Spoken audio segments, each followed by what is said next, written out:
Good afternoon, students. Now we are going to start that unit 5, and this is the last unit of the macroeconomics, and after this book will be complete. Syllabus of macroeconomics will be complete for your final examination.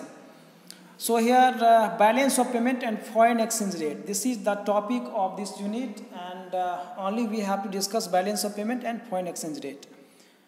So this is the last chapter that we are going to discuss in macroeconomics, and few chapters are left in Indian economic development that we will see.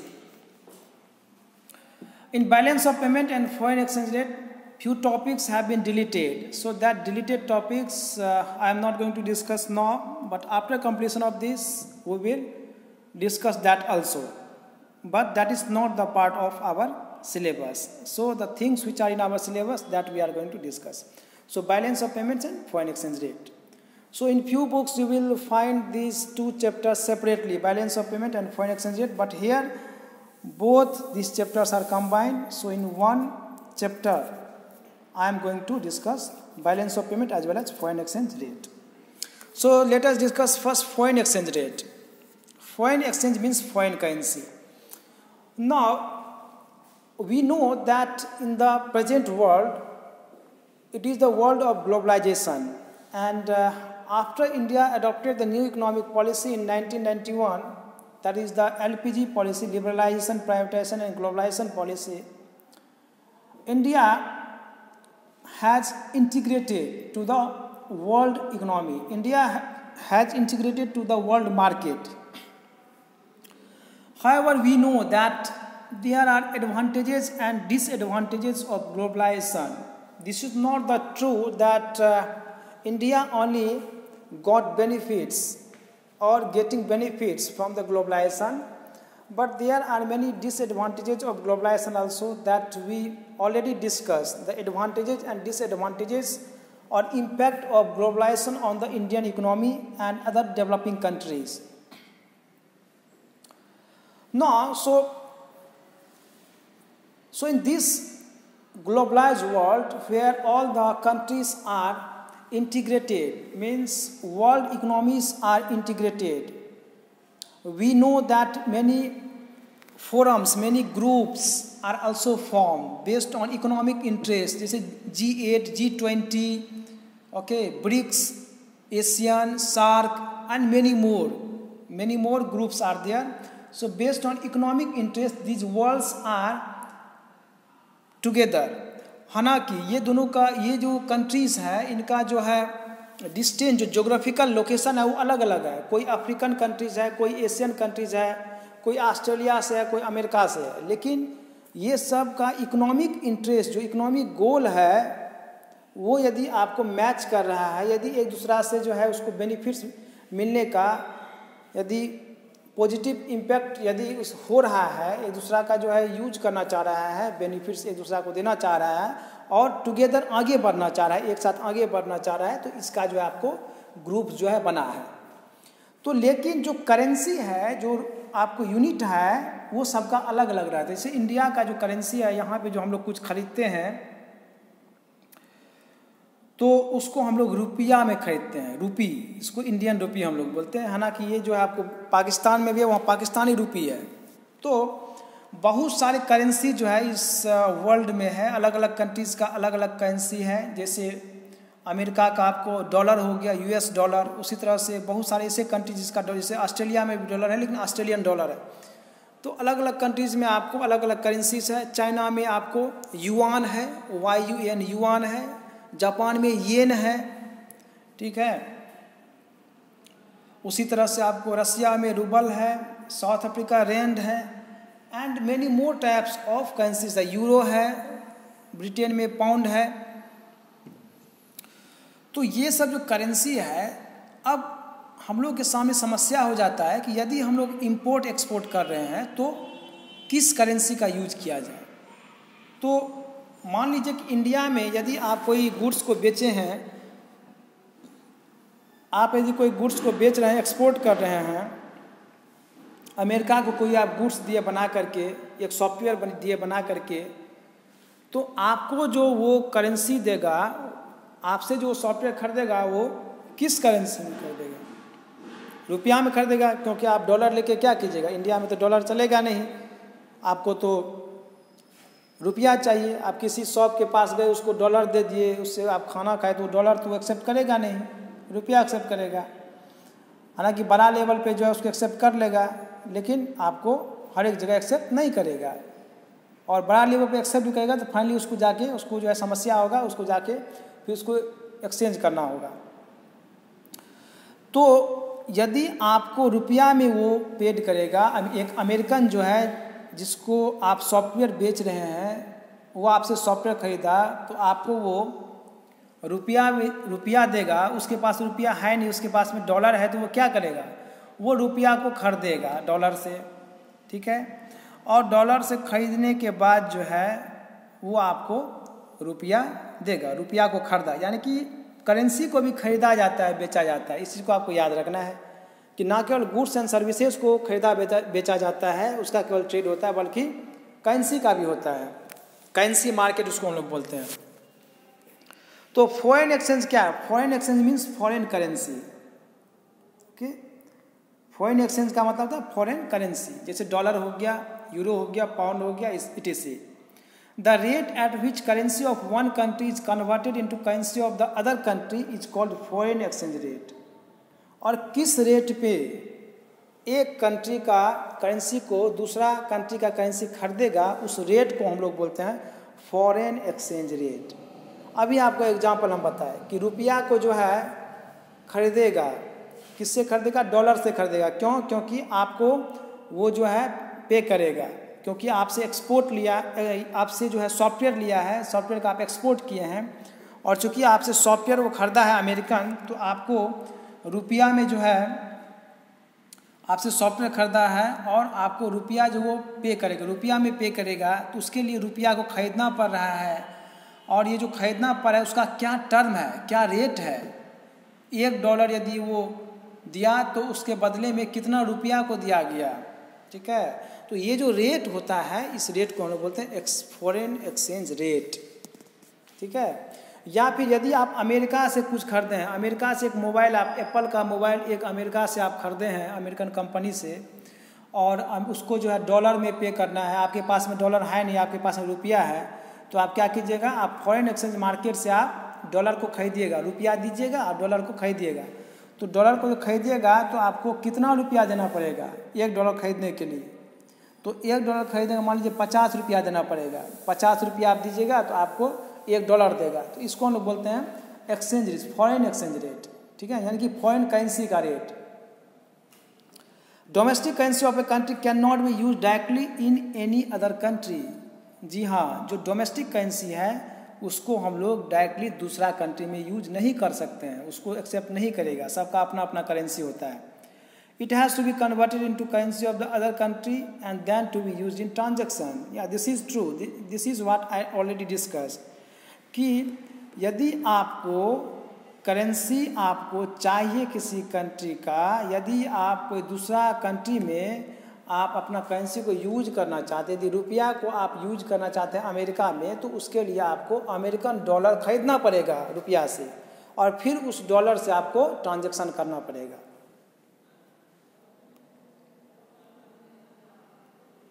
Foreign exchange refers to the sum total of stocks of foreign currencies, securities and bonds issued by the foreign corporates and government. तो foreign currency में आपको केवल जो आपको currency है केवल वही नहीं आता है, तो फॉरेन एक्सचेंज में आपको करेंसी भी आता है, प्लस में सिक्योरिटीज़ एंड बॉन्ड्स भी आता है। इसको आपको याद रखना है कि फॉरेन एक्सचेंज में ना केवल फॉरेन करेंसी आता है, बल्कि उसके अलावा foreign currency plus securities and bonds issued by foreign corporates, या तो फॉरेन कॉरपोरेट्स हैं, आपको बिजनेस फर्म्स है, या फिर कोई गवर्नमेंट है, यदि वो आपको देता है कोई बॉन्ड सिक्योरिटीज़, तो वो भी आपको फॉरेन एक्सचेंज में आ जाएगा। Types of foreign exchange rate system. There are 3 types of foreign exchange rate system: fixed exchange rate system, flexible exchange rate system and managed floating rate system. ये 3 आपको foreign exchange rate system है। आपको यहाँ पे एक चीज़ को याद रखना है कि जो आपको determination of foreign exchange rate, आपको जो टॉपिक था जिसमें हम लोग ये पढ़ते कि how foreign exchange rate is determined, तो उसको हटा दिया गया है। तो हम लोग केवल 3 types of foreign exchange rate system पढ़ेंगे। जो 3 टाइप से आपको फॉरेन एक्सचेंज को फिक्स किया जाता है उसको हम लोग यहाँ पे देखेंगे, टाइप्स देखेंगे हम लोग। बाकी डिटेल्स में कैसे उसको डिटरमाइन किया जाता है उसको हम लोग नहीं देखेंगे। So fix exchange rate system, flexible exchange rate system and manage floating rate system. अब हम लोग 1 बाय 1 तीनों को देखते हैं। Fixed exchange rate system. Fixed exchange rate system refers to the system in which the rate of exchange for a country is fixed by the government. आपको याद रखना है कि फिक्स्ड एक्सचेंज रेट सिस्टम में जो है करेंसी का जो एक्सचेंज रेट है वो गवर्नमेंट फिक्स करता है। जैसे या मान लीजिए कि 1 रुपया में कितना डॉलर मिलेगा या फिर कितना रुपया में 1 डॉलर मिलेगा, इसका जो है फिक्सेशन कौन करेगा? हमारे जो गवर्नमेंट है, जो इंडियन गवर्नमेंट है वो फिक्स करेगा। तो इसको हम बोलते हैं fixed exchange rate system. Under fixed exchange rate system, each country maintains value of its currency fixed in terms of gold, silver and other precious metals. Fixed exchange rate system में क्या होता है, जो करेंसी का value होता है उसको आपको मेजर किया जाता है with the stock of gold या फिर अदर प्रेशियस मेटल्स के कितना हमारे पास में गोल्ड रिजर्व रखा हुआ है, उस गोल्ड रिजर्व के तुलना में हमारे पास कितना करेंसी है, उस तरह से हम लोग जो है उसको वैल्यू को फिक्स करते हैं। ठीक है, किसके द्वारा ये फिक्स किया जाता है? तो ये आपको गवर्नमेंट के द्वारा फिक्स किया जाता है। There are 2 systems of fixed exchange rate, gold standard system of exchange rate and the Bretton Woods system. अब यहाँ पे जो फिक्स्ड एक्सचेंज रेट है जो गवर्नमेंट के द्वारा किया जाता है उसका आपको 2 टाइप्स है, 2 सिस्टम है। पहला है gold standard system of exchange rate, दूसरा है द ब्रेटन वुड्स सिस्टम। हालांकि अभी जो है ये 2 में से कोई भी वर्क नहीं कर रहा है और अभी जो आपको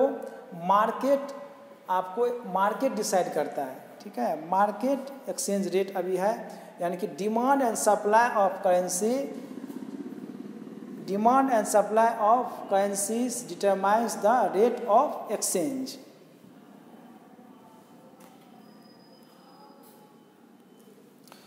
तो हम लोग देखते हैं पहले gold standard system of exchange rate. ये आपको 1870 से 1914 तक जो है ये रहा। ठीक है, उसके बाद आपको ब्रिटेन वुड्स आया और अभी जो आपको मॉडर्न में आपको फ्री में है, यानी कि यहाँ पे गवर्नमेंट जो है इसको फिक्स नहीं करता, ये मार्केट डिसाइड करता है। ठीक है, तो मार्केट एक्सचेंज रेट अभी इस समय है। So gold was taken as a common unit of parity between currencies of different countries. यहाँ पे जो आपको गोल्ड जो है वही मेजर करता था किसी करेंसी का वैल्यू को। Each country defined value of इस currency in terms of gold.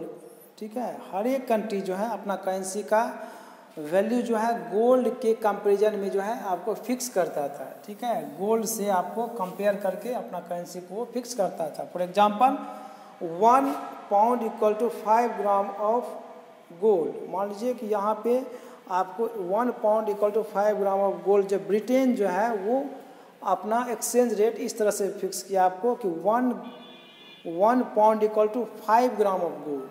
ठीक है, यानी कि वो अपना जो वैल्यू रखा, जो वैल्यू फिक्स किया वो ये किया कि जो 1 पाउंड था, ब्रिटेन का जो करेंसी है पाउंड, वो जो 1 पाउंड है वो 5 ग्राम गोल्ड के बराबर है। ठीक है, वो वैल्यू फिक्स किया। और वहीं पे एक अमेरिका है, वो क्या फिक्स किया? $1 equal to 1 gram of gold.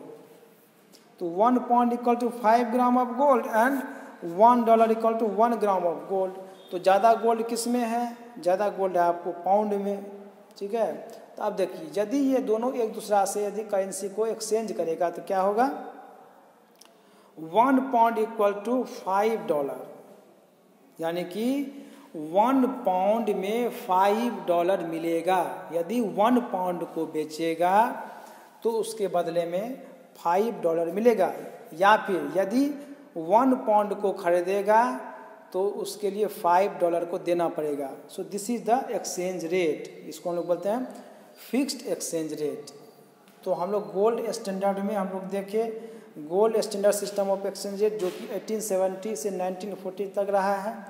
उसमें हम लोग देखें कि जो आपको एक्सचेंज रेट है वो गवर्नमेंट के द्वारा फिक्स किया जाता है और आपको गोल्ड के कंपैरिजन में वहाँ पे फिक्स किया जाता है। और यहाँ पर हम लोग देखें किस तरह से आपको एक्सचेंज यहाँ पे हो रहा है। Next one is the Bretton Woods system from 1945 to 1971।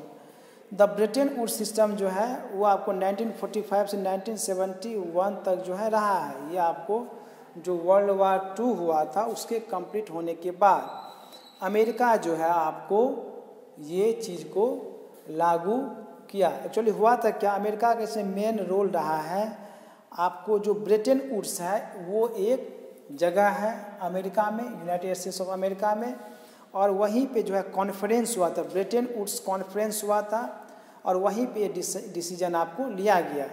ठीक है, ज़्यादा ब्रिटेन वुड्स कॉन्फ्रेंस के बारे में आप जानना चाहते हैं तो उसको जो आप नेट पे सर्च कर सकते हैं, रेफरेंस वहाँ पे आप ले सकते हैं, वहाँ आपको मिल जाएगा डिटेल्स में। So this system was, so what is Bretton Woods, this is the place, कहाँ पे है ये, अमेरिका में है। This system was adopted to have transparency in the system. Under this system, all currencies were pegged or related to US dollar which ultimately was convertible into gold. तो यहाँ पे ये डिसीजन लिया गया, इसमें बहुत सारे कंट्रीज जो है एक साथ मिल के इस चीज़ का डिसीजन लिया कि जो आपको करेंसीज है उसका जो आपको वैल्यू मेजर होगा वो ना इन टर्म्स ऑफ गोल्ड नहीं होगा बल्कि इन टर्म्स ऑफ US डॉलर होगा। यानी कि अब जो है गोल्ड स्टैंडर्ड को, गोल्ड को नहीं आपको वहाँ पे लिया जाएगा, बल्कि जो आपको वैल्यू डिसीजन होगा, जो वैल्यू को फिक्स किया जाएगा गवर्नमेंट के द्वारा, वो आपको US डॉलर के टर्म में किया जाएगा और फाइनली US डॉलर को जो है आपको गोल्ड में कन्वर्ट कर दिया जाएगा। चूँकि गोल्ड का जो है आपको क्राइसिस रहने की वजह से, चूँकि गोल्ड का भी एक लिमिटेशन है, तो इसी वजह से जो है आपको US डॉलर को जो है वहाँ पे डिसीजन हुआ कि US डॉलर को जो है वहाँ पे लिया जाए और उसके आपको पैरिटी में उसको जो है वहाँ पे कन्वर्ट जो है वैल्यू को मेजर जो है उसको किया जाएगा।